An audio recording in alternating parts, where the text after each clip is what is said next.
In order to exploit an employee, we need to get to the root level. I mean the grass level. Oh my god. I mean the depth of an employee's mindset. Majority of people working as software developers want to achieve a common set of accomplishments. Let's talk about material first.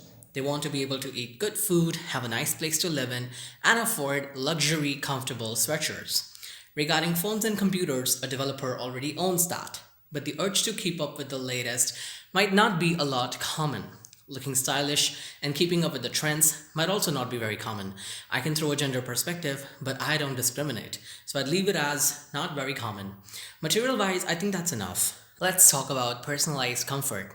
Entertainment, recreation, and pleasure are all synonyms of entertainment. Software developers tend to entertain themselves to keep themselves happy because apparently being happy is the most important thing now. The major sources of entertainment for developers are Netflix, anime, and the classic trio. These are the at home ways by which developers keep themselves entertained. The out of home ways of entertainment are clubbing, playing sports, shopping at malls, passing by food aisles to discover new items, and meeting with friends. The important thing to keep in mind is that for most of developers, the at home ways of relaxing are the primary sources of fun. Another yet not extremely important goal for developers is to be able to afford at least two vacations spanning across 3 to 4 days annually.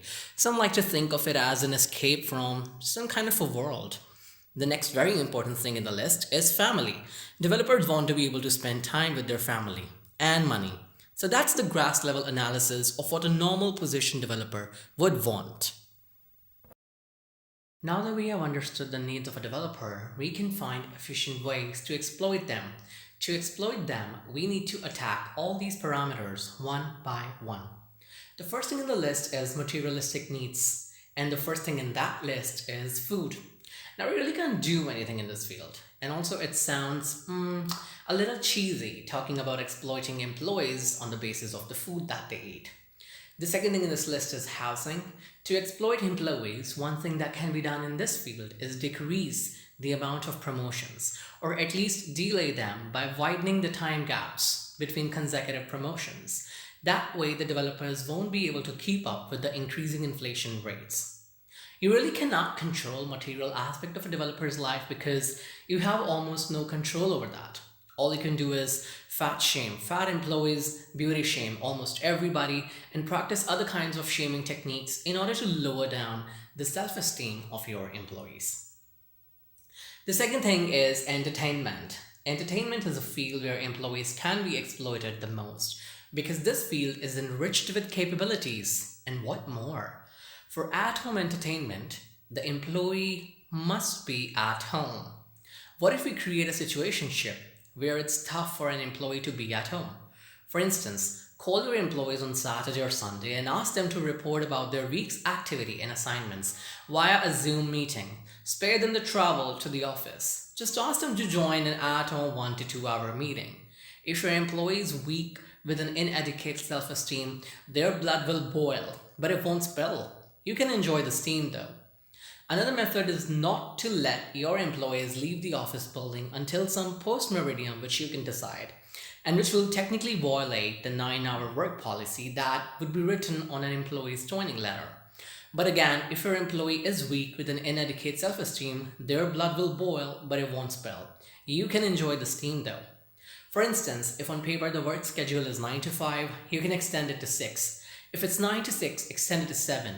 If it's 9 to 7, you're already on the good track.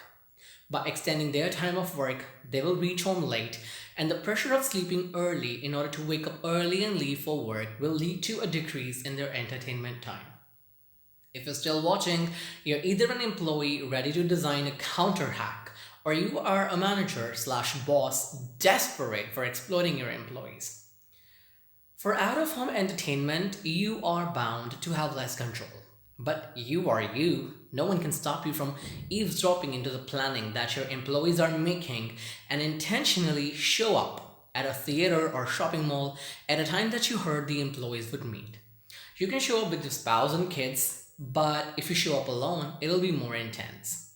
The employees will meet together and at some point they will come across you in an elevator or a ride on the electric staircase. They will lose half of their spirit right then and there. And if the employees stop and talk to you, do not talk about work. Instead, make them feel vulnerable by saying things like, "Hey Charlie, I didn't know you like shopping." Or, "Hey Charlie, I thought you'd be sleeping or working on a side hustle." Charlie's blood will boil. But again, if Charlie is weak with an inadequate self esteem, it won't spill. That's all about booing the buzz of entertainment. The third thing in the list is vacation. A nice way to exploit is by not allowing your employees more than 2-day consecutive leaves. This will prevent the employees from taking a vacation that requires more than 2 days. Now I know what you're thinking. So listen up. Don't allow 2-day consecutive leaves that aligns with Friday or Monday. Allow half-day leaves. That is okay. So if an employee is asking for a leave on Thursday and Friday, allow either a full day Thursday plus a half-day Friday leave, and make sure that the Friday's half-day is the morning, not the half-day evening. And for leaves on Monday, allow only evening leaves. Make it mandatory or traditional for employees to show up on Monday morning. If there are special days like birthday or anniversaries which are falling on Friday or Monday, kneel down, accept your defeat, surrender. You have no option. Another important thing is to send a message to your employees while they are on vacation. A sweet message like, "Hey Charlie, have a fun-filled holiday," or "Hey Charlie, how's the weather?" In the worst case, the employee would mute all sorts of communication. But when they'll come back from the vacation and find a sweet little message, their blood will boil. And again, if they're weak with an inadequate self-esteem, the blood won't spill. You better enjoy the steam though. The last thing in the list is family. And I have nothing to say about that. However, if you belong to STEM promoting developing countries, maybe their parents are already fulfilling some part of the job by not allowing their kids to fulfill their passion.